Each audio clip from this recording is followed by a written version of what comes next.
Tulsi Gabbard could be one of Trump's most important nominees. Here's why. Tulsi Gabbard was chosen to be head of the Office of the Director of National Intelligence, which, for those of you who don't know, is one of the most important intel agencies ever created. Here's why. First off, the agency was created after 9/11 because the idea was that 9/11 happened due to a failure in intelligence. Supposedly, a lot of the intel agencies had a lot of information about the pilots, their whereabouts, what was going on the days before 9/11, but didn't communicate with each other. And therefore, because they didn't share information, that's how 9/11 happened, so they say. So the Office of Director of the National Intelligence was created to essentially be over every intel agency. So what does that mean? Well, it doesn't mean that the ODNI is the boss telling the FBI and the CIA what to do, but what the ODNI really does is it has the permission and the authority to get any piece of information from any intel agency that they want. Meaning, Tulsi Gabbard can go to the FBI and say, I demand to see every file on X, Y, and Z, and the FBI has to turn it over. She can put that request out for all 17 of the United States intel agencies, and they have to comply. Meaning, she is now the eyes and the ears of the entire United States national security establishment, and she reports directly to the president and feeds him that information. So what's interesting about this is, one, Tulsi was not always a Trump loyalist. If you look at Trump's appointees, regardless of their beliefs, their backgrounds, they normally have one theme in common. That theme is that they were a Trump loyalist from at least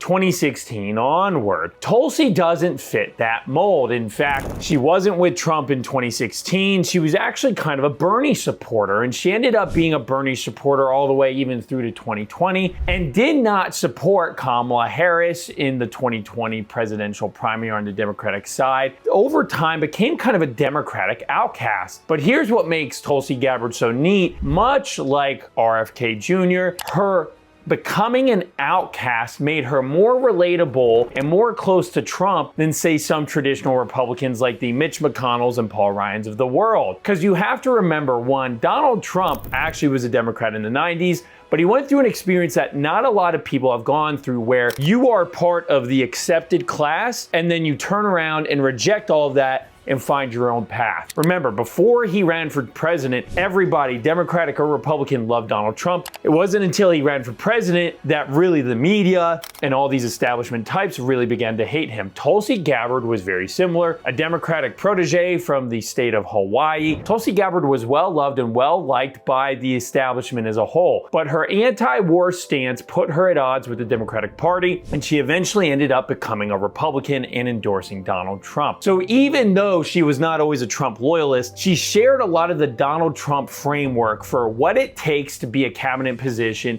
and what might be one of the most aggressive administrations that are going to go after the deep state. Further, Tulsi Gabbard has a wealth of knowledge. She was already in Congress, she was in the military, she has a very good feeling for how the government industrial complex works, from its funding resources to its alliances with the media, all down to being targeted by that governmental complex herself by being put on a no-fly list, which is another thing that makes her pick so interesting. And you'll notice this in various picks of Donald Trump's. He's picking people to head agencies that have personally targeted the people he's appointing. So for Tulsi Gabbard to now have unlimited access to all the data of every intel agency in the United States after being targeted by the intel agencies shows you that he's out for blood and that he knows what he's doing. It also means that Tulsi Gabbard is a very unique individual fit for this job because she has an understanding of what needs to happen to the security establishment as a whole, and she's gonna know where to look. There are some concerns about Tulsi Gabbard being a Democrat or a former Democrat and some of her other policies, but you have to remember this. Trump's cabinet picks obey Donald Trump. What he's looking for are people who have a personal vested interest in putting down the agencies that they're appointed to or correcting some type of behavior. Further, he cares about loyalty. And whatever conversations Donald Trump and Tulsi Gabbard had before November 5th, obviously they cut some deal to the point where now they are good friends. You see Tulsi Gabbard following Donald Trump out in public, spending plenty of time at Mar-a-Lago. This is different in 2016 because another thing to know, these are all Donald Trump appointments. He's not asking the establishment people like the Chris Christies or Reince Priebus's of the world that he did in 2016 to help him find people to appoint. These are people that he's personally vetted, that he's personally talked to and cut deals with. There are no middlemen, which means if he trusts Tulsi and you like Donald Trump, then you should trust Tulsi too. I think she's going to be a great pick because she's going to be aggressive enough, and if Trump trusts her, she's going to have his ear to tell him what exactly needs to be done, what files need to be released, how to prevent another war, because these intel agencies, by the way, are often the ones who are getting us into wars overseas. And so for Tulsi to be able to ask for whatever data she wants and be aggressive about that, while, mind you, working with other appointees by Trump, like the head of the